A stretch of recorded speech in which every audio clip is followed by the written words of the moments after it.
Hello, everyone, and welcome to Firstpost America. I'm Eric Hammond, and we're live in the nation's capital of Washington, D.C. And over the next few minutes, we'll take you from the U.S. and around the world, covering all the top stories of the day. But before that, here's a look at the latest global headlines. China announces it will hold the next round of trade talks with the United States and Malaysia on Friday, as the world's two largest economies seek to prevent further escalation of their tariff dispute. Secretary of State Marco Rubio warns that Israel's move towards annexing the occupied West Bank risks undermining a fragile U.S. brokered truce in Gaza. New Zealand witnesses its largest ever strike as 100,000 nurses, teachers, and public sector workers walk off their jobs, demanding better working conditions and increased government funding for public services. Aerospace giants Airbus, Thales, and Leonardo say they will merge their satellite and space operations to create a major European player as rivals like Starlink and Kuiper race to expand global networks. And King Charles becomes the first British monarch to pray publicly with a pope in 500 years. The ceremony comes during a visit by the 76-year-old and his wife, Camilla.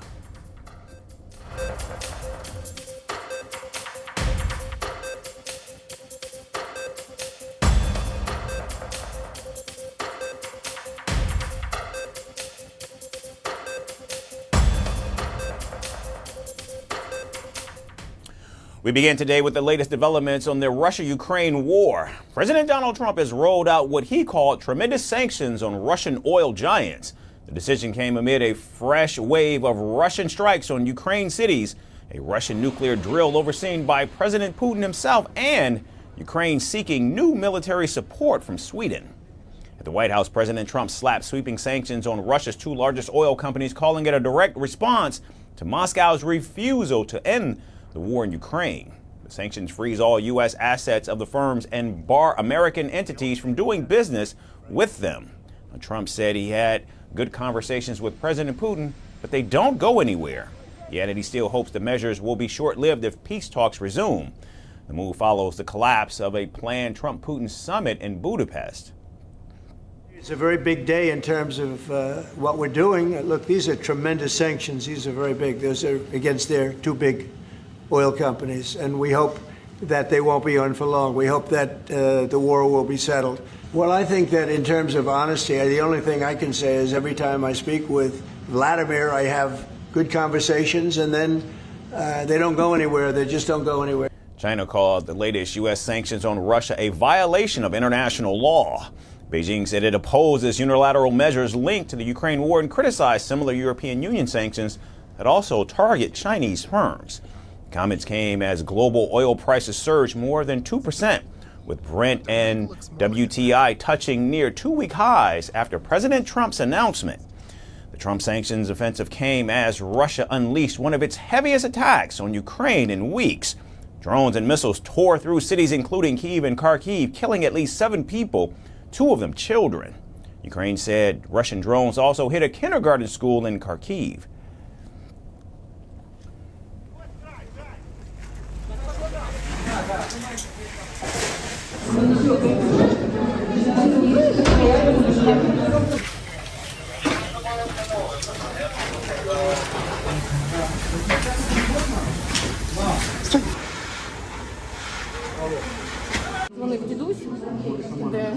Grandpa called to ask where Nastia is.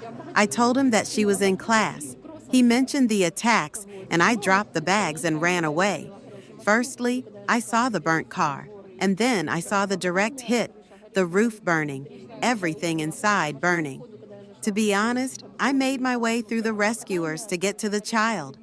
I understand everything, but you know, a mother would jump and pull her child out of the fire.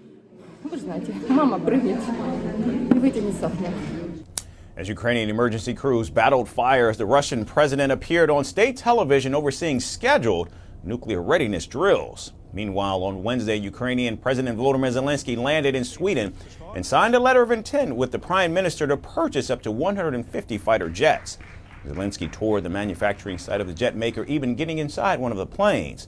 Sweden called it the start with long-term cooperation on air defense with Ukraine. And Zelensky said he hopes Ukrainian pilots can begin using the jets next year. Now, earlier, Zelensky confirmed that Trump had proposed freezing the conflict along the current front lines. And the Ukrainian leader called the plan a good compromise, but one he doubts Putin will accept. Listen in. After our conversation, you saw messages, public messages from Trump. He proposed stay where we stay and begin conversation. I think that was good compromise, but I'm not sure that Putin will support it. And I said it to the president. Russia is not stopping, and that's why we have to do it together, all of us, European partners, together with the United States. The pressure on Putin. He attacked. I've got the last details. We didn't know because we've been in the jet. They attacked kindergarten in the center of Kharkiv, and God bless all the children.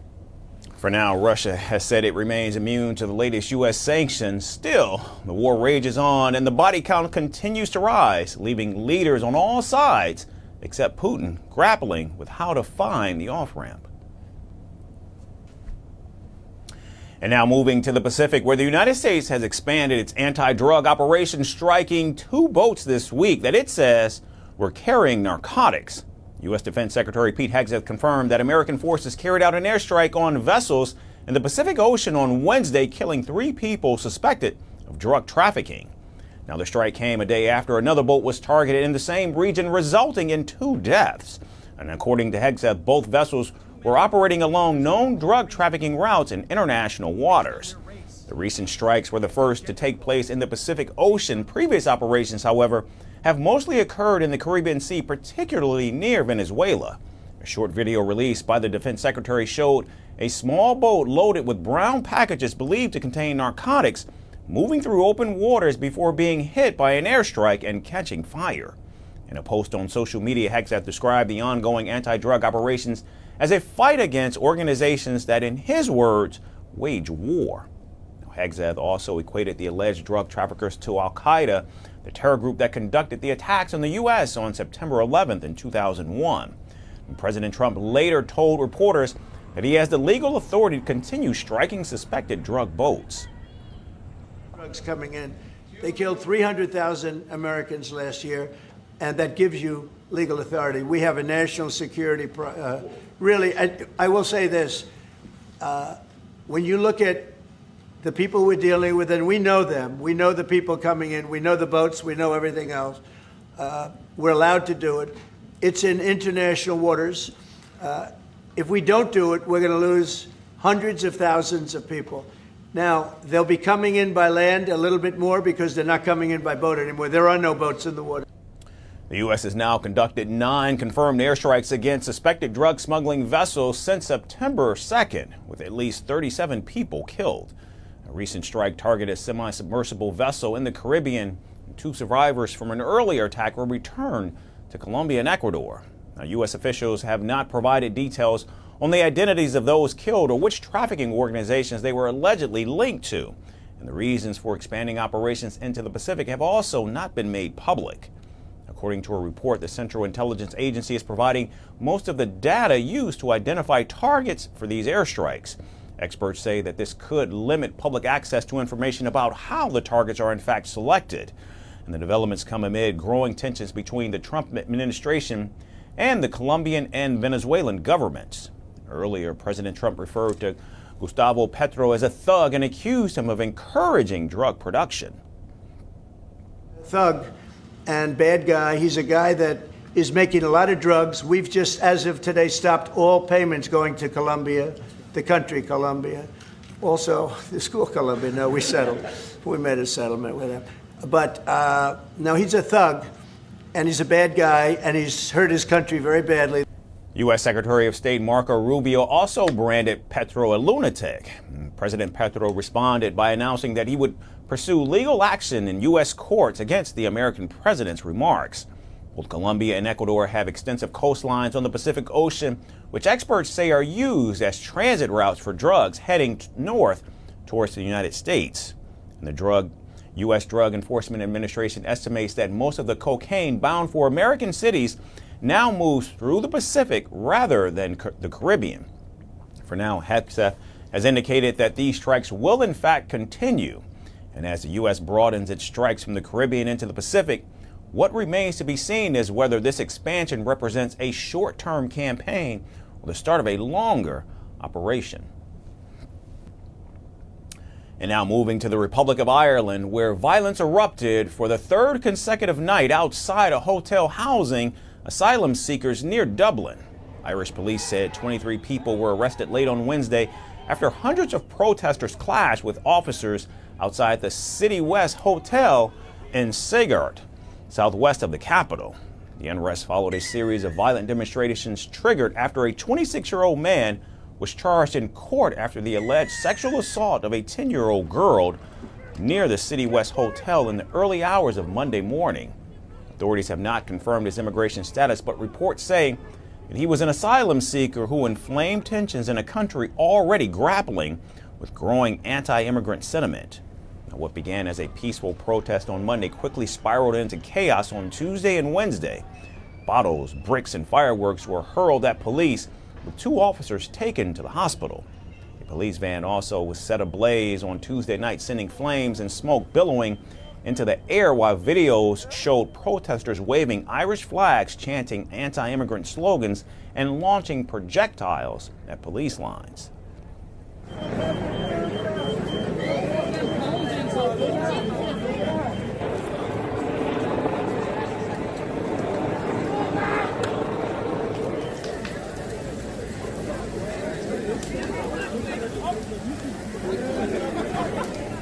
Now, Irish media reported that up to 2,000 people gathered near the hotel at various points. The state police said the violence was predominantly carried out by young adult males and teenagers and had been orchestrated by groups on social media who stir up hatred and violence.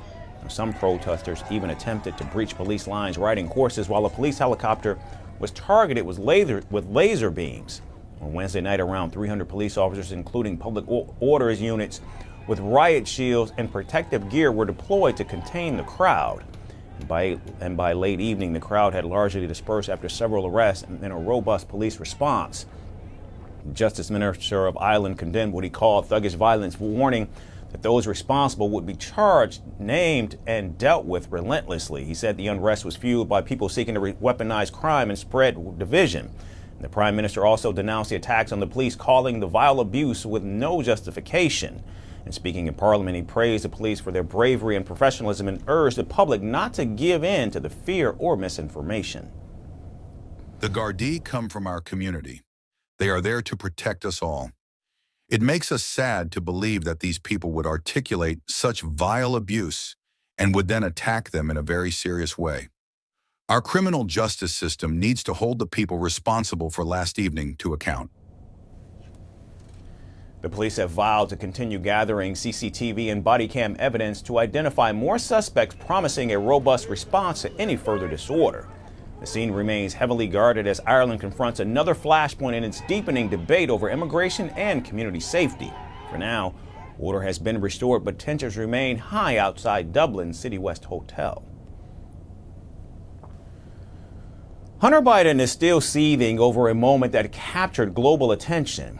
It was in June of last year when a brief freeze on a stage quickly went viral and sparked widespread discussion about his father, Joe Biden's health. It happened at a glitzy fundraiser where the then President Joe Biden and former President Barack Obama shared the spotlight. When Biden froze on stage and Obama gently guided him off stage, the gesture struck a deeper chord for Hunter when he saw as public humiliation. Now his anger at Obama, which is revealed in a book by Jonathan Karl, has reignited old tensions, turning a fleeting moment of camaraderie into a lasting crack in the facade of politics and power.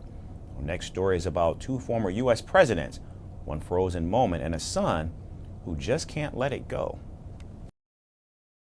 A new book is reopening old wounds in Washington, this time inside the political relationship between Biden and Obama. Hunter Biden has spoken out, revealing raw anger over a moment between his father and former President Barack Obama that, he says, still angers him. What started as a campaign fundraiser turned into a flashpoint, one that now raises questions about loyalty, image, and control. It was supposed to be a night of celebration, a star-studded fundraiser in Hollywood in June last year. Two presidents on one stage, Joe Biden and Barack Obama, side by side, taking questions from comedian Jimmy Kimmel. But what happened next became one of the most replayed moments of the campaign trail. After their chat ended, the cameras kept rolling. Biden froze for about 10 seconds, silent, still, unsure. Then, Obama gently grabbed his wrist and guided him toward the curtains. It looked harmless, but to millions watching, it wasn't. Within hours, the clip went viral. Memes flooded social media. Social media users called it awkward and embarrassing, and for Hunter Biden, it was infuriating. In a new book by journalist Jonathan Karl titled Retribution, Donald Trump and the Campaign That Changed America, Hunter recalls that moment with anger still fresh. I almost jumped up on stage and said, "Don't ever do that to the President of the United States again. Ever." Hunter says he knew that clip would become a meme, and it did. The image of Obama leading his former vice president off stage only deepened public concern over Joe Biden's age and mental sharpness. The fundraiser wasn't the first incident. Just days earlier, at the G7 summit in Italy last year, Biden had appeared to wander away from a group of world leaders. Back then, Italy's Prime Minister Giorgia Meloni gently steered him back.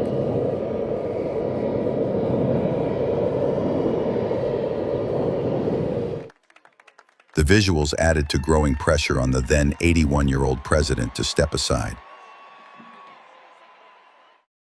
That pressure exploded after Biden's presidential debate with Donald Trump, a night many Democrats described as disastrous. Among those urging Biden to exit the race was actor George Clooney, who published a blunt op-ed in the New York Times. That didn't sit well with Hunter either. In an interview, Hunter lashed out at Clooney, calling the actor a brand, not an actor. But the criticism hasn't stayed confined to Hollywood or the press. President Donald Trump has mocked Joe Biden's health multiple times. He even ordered an investigation into Biden's presidency, accusing his aides of hiding the president's mental state from the public. Biden has dismissed the move as ridiculous.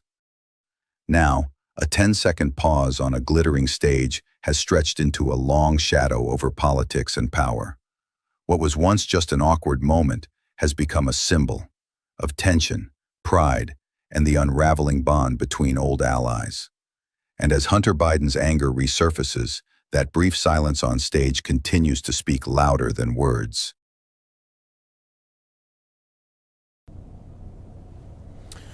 Finally, it looks like Google just got a new kind of bug report, and this one can't be fixed with a software update. The tech giant's New York office has reportedly gone from a coding hub to crawling hub after an unexpected infestation sent employees packing, literally.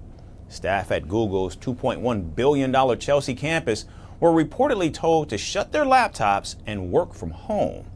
This after exterminators and, yes, a sniffer dog found evidence of bed bugs, because apparently even one of the world's biggest tech companies can't debug real life. Here's the report. Forget pop-up ads. Google's latest pest problem is far more literal. Employees at the tech giant's gleaming $2.1 billion Chelsea campus were reportedly told on October 18th to shut down their laptops and stay home. This is after exterminators, assisted by a sniffer dog, found credible evidence of bed bugs. Yes, real ones, the kind that don't care about your coding sprint or your matcha. According to reports, the tiny freeloaders were discovered across parts of the Manhattan office. This prompted an overnight fumigation marathon that ran until the next morning. Those staff were urged to report any bedbug exposure. In a show of corporate caution, Google reportedly also sent sniffers to its 1.7 million square foot Hudson Square campus near Chelsea. That office mercifully got a clean bill of health, for now. A Google spokesperson later confirmed the New York offices had reopened. Bedbugs are parasitic insects. These micro-predators feed on blood. They are resistant to pesticides and can travel via backpacks, coats, or plush toys. The timing? Impeccable. Or unfortunate, depending on who you ask. The outbreak arrived just weeks after Google tightened its work from anywhere policy. The policy once gave employees up to 4 weeks of flexibility a year. Now, a new policy states that if an employee works remotely even for a day, it would be counted as an entire week, meaning the employees are being nudged back to the office, right as it's being treated for bed bugs. This isn't Google's first brush with the bugs. The tech giant has battled a similar infestation back in 2010. They join a prestigious club that includes BuzzFeed headquarters, the Ohio Bureau of Workers' Compensation, and even the United Nations. Their New York offices have been fumigated multiple times. So, world peace and pest control both require constant upkeep. For now, Google says the Chelsea campus is back in business and bed-bug-free, at least officially. But in Manhattan, where the pests have earned a reputation as some of the city's most persistent residents, employees might want to keep an eye on their chairs. Google's plush, multi-billion-dollar campuses may be luxurious, but as this weekend's outbreak proves, even the tech elite aren't immune to New York's tiniest and most tenacious office invaders. After all, in the battle between tech giants and tiny invaders, the bugs might just have the last laugh. That's going to do it for us today. And from all of us here at Firstpost America, we thank you so much for tuning in. We look forward to seeing you once again tomorrow. Thanks everyone for watching.